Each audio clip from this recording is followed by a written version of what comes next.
Hello दोस्तों, आप सभी का जवाहर नवोदय विद्यालय का पेपर हो चुका है। अब आपको आवश्यकता है कि आपका कट ऑफ मार्क्स कितने पर रहने वाला है, आपका कितने नंबर पर सिलेक्शन होगा। इसके बारे में आज आपको मैं कंप्लीट जानकारी आज देने वाला हूं। अगर आप इस चैनल पर नए हैं तो चैनल को सब्सक्राइब कर देना। तो सबसे पहले जानते हैं हम कि आपका पासिंग मार्क्स क्या रहेगा।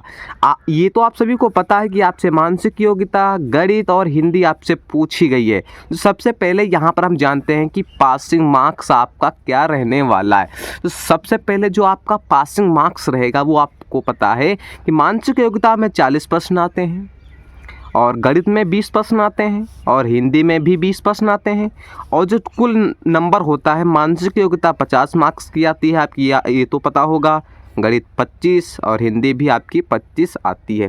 तो ये पासिंग मार्क्स क्या होगा, देखो मानसिक योग्यता के अंदर आपके मैक्सिमम 35% सही होना चाहिए, ये आपको ध्यान में रखना है। देखो, और गणित में 10 प्लस होना चाहिए, 10 होंगे तो मैक्सिमम 10% आपके गणित में होना चाहिए। उसके बाद यहाँ पर देखते हैं हिंदी में भी 10% होना चाहिए। और भैया जो 1% आपका होगा वो 1.25 मार्क्स का आपका 1% रहने वाला है, ये आपको ध्यान में रखना है, ठीक है।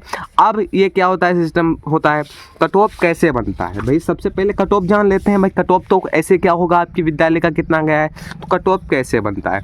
तो भैया जो कट ऑफ आपका बनता है वो बनता है सब्जेक्ट पासिंग मार्क्स, यानी कि मैंने आपको बता दिया है कि हर सब्जेक्ट में कितने % करेक्ट होना चाहिए, ठीक है।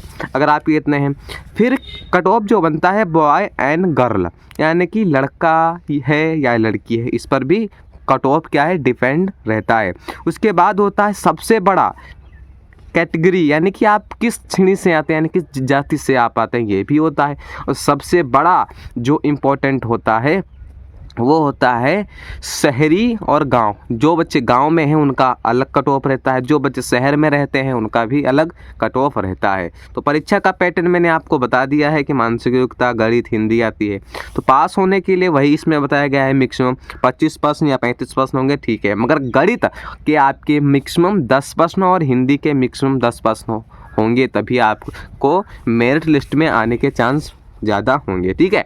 आप यहाँ पर हम बात कर लेते हैं कैटेगरी वाइज। जो बच्चे जनरल से हैं, जो बच्चे ओबीसी से हैं, जो बच्चे एससी से हैं, जो बच्चे एसटी से हैं, सभी के लिए बताने वाला हूँ। अगर आपके इतने प्रश्न कम भी प्रश्न आ रहे होंगे तो आपका सिलेक्शन किस तरीके से होगा, वेटिंग लिस्ट में किन किन बच्चों का नाम आता है, वेटिंग लिस्ट आखिर है क्या, सबसे पहले कट ऑफ में बता देता हूँ। जो बच्चे जनरल हैं, ठीक है, आपको पेपर का लेवल तो पता ही चल चुका होगा कि आपका पेपर तो बहुत ही सरल आया था, उसका जो कट ऑफ है बहुत हाई जाने वाला है इस बार, ठीक है।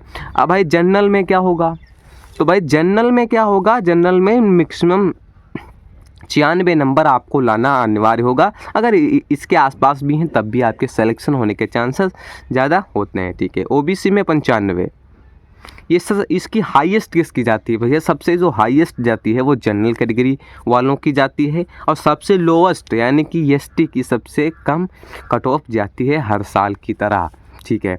अब भैया ये एससी में अगर आपके 90.25 तक नंबर आ रहे हैं तो आपके सिलेक्शन होने के चांस 99% आपके होंगे, ठीक है। ये आपको ध्यान में रखना है।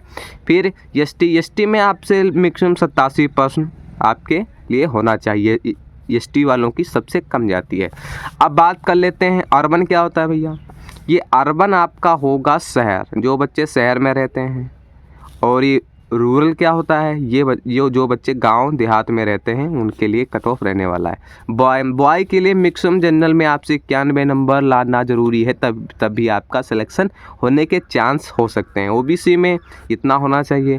एससी में आपका 88.25 मार्क्स लाना जरूरी है, और एसटी 87। तो ये क्या है भाई, ये एक्सपेक्टेड कट ऑफ है, ठीक है। क्या है, एक्सपेक्टेड कट ऑफ। अगर आपके इतने मार्क्स आ रहे हैं ना तो आपका चांस बनेगा कि आपका सिलेक्शन हो जाए, ठीक है। अब गर्ल में भैया 90 नंबर आएंगे तो चांस है, क्योंकि लड़कियों के ज़्यादा चांस रहते हैं। अब इतने आपके होने चाहिए ओबीसी में। एससी में भाई 86 होना चाहिए, एसटी में आपसे 85.25 मार्क्स तक आपको लाना होगा, तभी आपका सिलेक्शन हो पाएगा। अब यहाँ पर अब बात कर लेते हैं जो बच्चे गांव में रहते हैं और लड़के हैं तो उनके लिए मैक्सिमम 90 नंबर लाएंगे तब भी उनका सिलेक्शन होने के चांस हो पाएंगे। ठीक है। अब भैया 85, ये 85 किस लिए है? ओबीसी, जो बच्चे ओबीसी कैटेगरी में आते हैं उनका 85 नंबर पर सिलेक्शन होने के चांस बढ़ जाएंगे, जो बच्चे गांव में रहते हैं और बॉय हैं। अब एससी में भैया, एससी में 82.50 मार्क्स आपको लाना ही होगा, 82, क्योंकि एससी का कैटेगरी वालों को और एसटी कैटेगरी वालों का बहुत कम ज़्यादा कट ऑफ जाता है, और इससे ज़्यादा तो आपका एसटी का जाने वाला है कट ऑफ। ठीक है। एसटी में है तो आप यही आपका 80 नंबर आपका होगा। गर्ल के लिए बस थोड़ा सा अंतर रहेगा, 90 की जगह आपको 88 नंबर लाना पड़ेगा, जो जनरल से हैं, जो गांव में लड़कियां रहती हैं, बच्चियां रहती हैं। अब ओबीसी में 84.25 तक आपको लाना होगा, एससी में 81, एसटी में 77। अब बात कर लेते हैं, अगर आपके इतने नंबर ज़्यादा आ रहे हैं, अगर कम भी प्रश्न आ रहे हैं तो भी आपका सिलेक्शन कैसे होगा, आइए हम यहाँ पर आपको मैं बताता हूँ।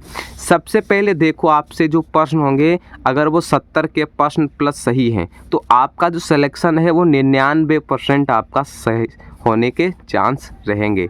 ये आपको धर लेना। अगर आपके 70 प्लस प्रश्न सही हो रहे हैं, ठीक है, आपने आंसर तो आपने मिला ही लिया होगा। ठीक है। अब सिलेक्शन किन बच्चों का ज़्यादा चांस रहता है? ये वेटिंग लिस्ट क्या होती है? वेटिंग लिस्ट का मतलब होता है कि दूसरी लिस्ट, यानी कि पहली लिस्ट आपकी आएगी, पहली लिस्ट आएगी, दूसरी लिस्ट आएगी। तो पहली लिस्ट में 80 बच्चों का सिलेक्शन होगा, कितने? 80 प्लस बच्चों का, यानी कि 80 बच्चों का सिलेक्शन होगा। उसके बाद 80 में से जिन बच्चों को निकाल दिया जाएगा, डॉक्यूमेंट वेरिफिकेशन में निकाल दिया जाएगा, उनके लिए दूसरी लिस्ट निकाली जाती है। जो उनसे थोड़े नंबर कम पाते हैं उनको उसमें क्या है, सिलेक्शन किया जाता है। दूसरी लिस्ट में हो सकता है 10 प्लस बच्चों का सिलेक्शन होता है, 10 भी होता है, 4 भी होता है, 5 भी, वो तो डिपेंड करता है कि कितने बच्चों ने छाड़ा है। ठीक है।